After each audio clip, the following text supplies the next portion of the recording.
Oggi piccola clip molto veloce su una delle modifiche che ritengo molto importanti per ottimizzare questi mini torni cinesi.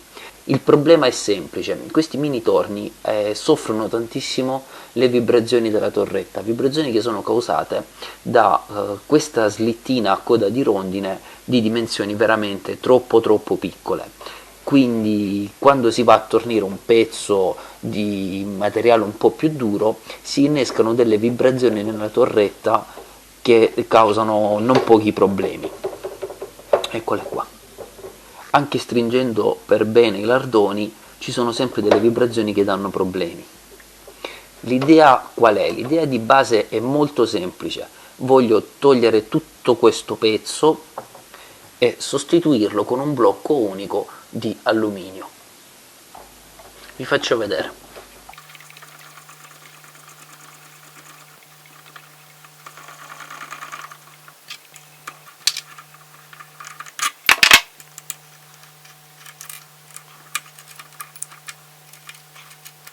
Ecco qui. Voglio togliere tutto questo blocco, quindi andare ad escludere completamente queste code di rondine praticamente ridicole, togliere tutto, piazzarci questo blocco qua sopra, ovviamente avvitato qui dove ci sono già i buchi e le filettature della vecchia slitta, lo avvito, sopra ci andrà il blocco del portautensili in questo modo qui. Questo dovrebbe migliorare notevolmente, anzi diminuire notevolmente il discorso vibrazioni, il problema delle vibrazioni, dovrebbero scomparire completamente le vibrazioni perché appunto lavora in piano, dovrebbe lavorare anche un po' più vicino al pezzo che ruota, insomma dovrebbe andare decisamente meglio. Per fare questo devo semplicemente creare un foro di invito qui al centro e altri due fori passanti questa volta affinché poterlo avvitare come si deve, per stringerlo per bene. Vediamo un po'.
Ora svito questo perno che non è altro che il perno dove viene avvitata e fissata la torretta degli attrezzi.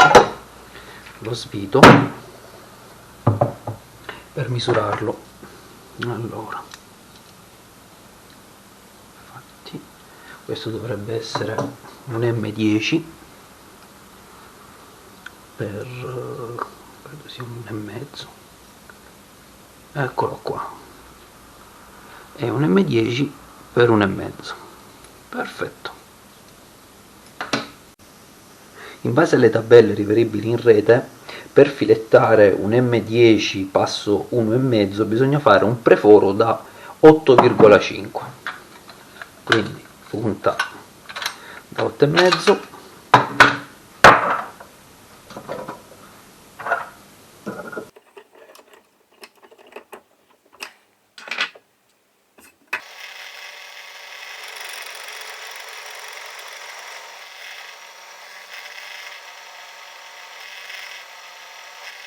Il maschio per filettare, M10 per 1,5.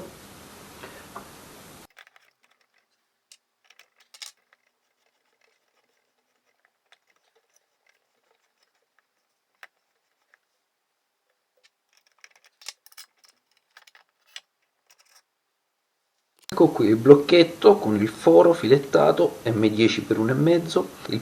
Questo è il prigioniero originale che teneva la torretta portautensili. Vediamo se si avvita.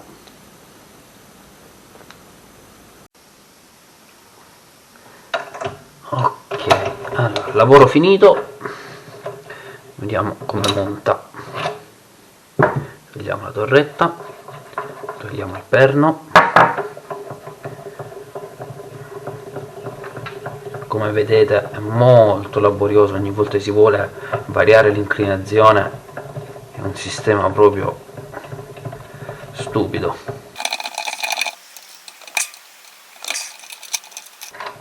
Eccolo qua.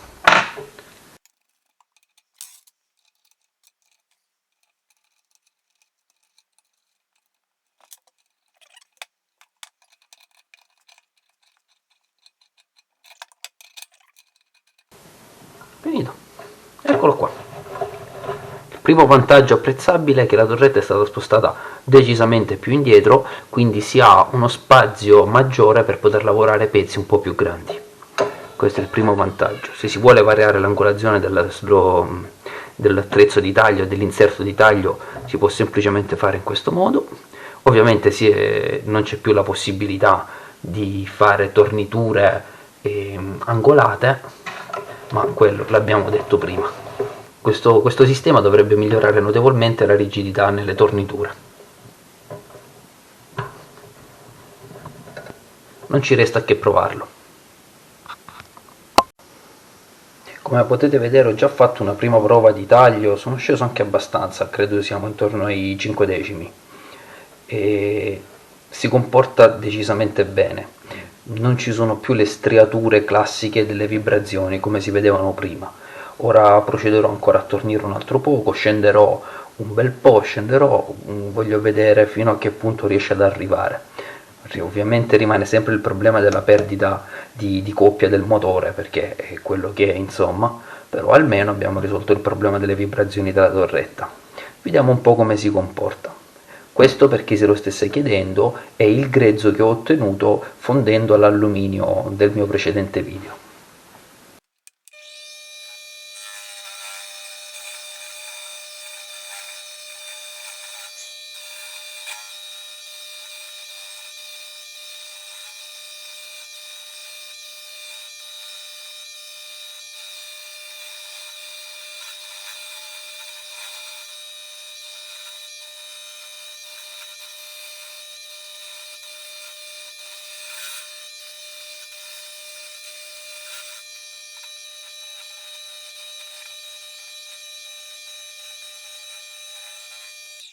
Eccolo qua sono sceso di 5 decimi, il rumore è cambiato, non si sente più quello stridolio forte di vibrazione, di risonanza che si sentiva prima, e devo dire che la superficie, nonostante io abbia usato un inserto da sgrosso, quindi che non lascia una bella superficie, devo dire che è molto liscia, quindi ci siamo, sì.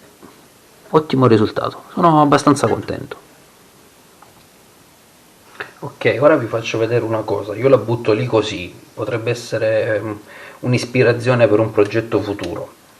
Questo è la croce, diciamo la controcroce che abbiamo rimosso con le due vitine dietro. Se mettiamo un blocchetto da 10x10 e la uniamo qui, possiamo avere un supporto a L per fare le fresature utilizzando il tornio. Così abbiamo la possibilità di muovere il pezzo in senso longitudinale, avanti e indietro, e possiamo anche regolarne l'altezza. Questa è un'idea, si può fare.